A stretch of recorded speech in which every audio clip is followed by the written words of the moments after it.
Pingua degree college रे विश्व ads दिवस पालित। ढेंकानाल जिला गंदिया ब्लॉक अंतर्गत Pingua degree college youth red cross एवं रेड रिबन क्लब तरफ कॉलेजर सभागृह रे आज पालित हो जाइछि विश्व एड्स दिवस। ଏହି ବୈଠକରେ କଲେଜର ଅଧ୍ୟକ୍ଷ ଶ୍ରୀଯୁକ୍ତ ଭଗବାନ ମିଶ୍ର ଅଧ୍ୟକ୍ଷତା କରିଥିଲେ ଏବଂ ଛାତ୍ରଛାତ୍ରୀମାନଙ୍କୁ ଏଡ୍ସ ମୁକ୍ତ ସମାଜ ଗଠନର ସ୍ୱପ୍ନ ଦେଖିବାକୁ ପରାମର୍ଶ ଦେଇଥିଲେ।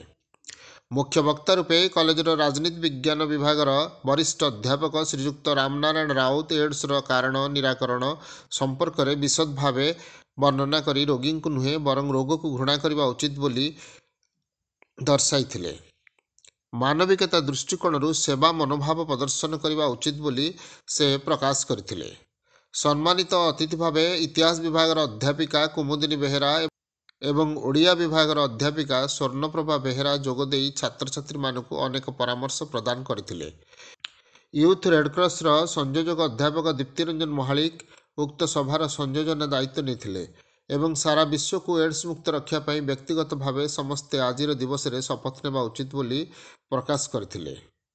ग्रंथाकार रंजन कुमार साहू नेतृत्व में एक सचेतन रैली अनुष्ठित होता।